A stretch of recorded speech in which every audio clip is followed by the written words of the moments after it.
গল্পের শুরু একটা ছোট্ট গ্রাম থেকে। এই গ্রামে বাস করত এক চতুর বিড়াল, নাম তার মিঠু। আর ছিল এক দুষ্টু মুরগি, নাম কুরকুরি। মিঠু আর কুরকুরি দুজনেই একই উঠোনে বড় হয়েছে, কিন্তু তাদের স্বভাব ছিল একেবারে আলাদা। আহা, তুমি সারাদিন শুধু মাটিতে ঠোকরাতে থাকো, কখনো আরাম করতে শেখো। আর তুমি সারাদিন অলস হয়ে বসে থাকো, একটু পরিশ্রম করতে শেখো। এভাবেই তারা একে অপরের সঙ্গে ঠাট্টা মশকরা করত। মিঠু আরামপ্রিয়, কিন্তু কুরকুরি সবসময় কর্মঠ। তবে যতই ঠাট্টা করুক, ওরা একে অপরকে খুব ভালোবাসত। সেই দিন বিকেলে ভয়ঙ্কর কিছু ঘটতে চলেছিল।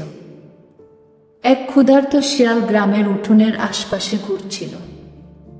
কুরকুরি তখন আপন মনে খাবার খুঁজছিল।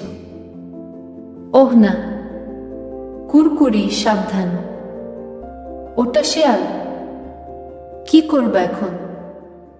মিঠু জানতো কুরকুরি একা এই বিপদ থেকে বের হতে পারবে না। তাই সে বুদ্ধি করে গাছ থেকে নেমে এক ঝাঁপ দিল শিয়ালের সামনে। হেই শিয়াল, যদি সাহস থাকে তবে আগে আমাকে ধরো। মিঠু ভয় না পেয়ে শিয়ালের সঙ্গে কিছুক্ষণ লুকোচুরি খেলল, তারপর গাছের ডালে উঠে গেল। শিয়াল হতাশ হয়ে ফিরে গেল জঙ্গলের দিকে। মিঠু, আজ তুমি না থাকলে আমি কি করতাম?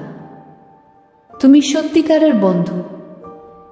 আর তুমি কি মনে করেছিলে আমি শুধু আরামই করি? বন্ধু বিপদে পাশে থাকে। এভাবেই এক অলস বিড়াল আর এক কর্মঠ মুরগির বন্ধুত্ব আরও শক্তিশালী হয়ে উঠল। বন্ধুত্ব মানে শুধু একসঙ্গে থাকা নয়, বিপদে পাশে দাঁড়ানো।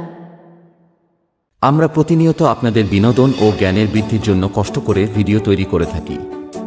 প্লিজ সাবস্ক্রাইব করে বেল আইকনে ক্লিক করে দিন। এতে আমরা অনুপ্রেরিত হয়ে আরও নতুন নতুন ভিডিও বানাতে উৎসাহিত হই।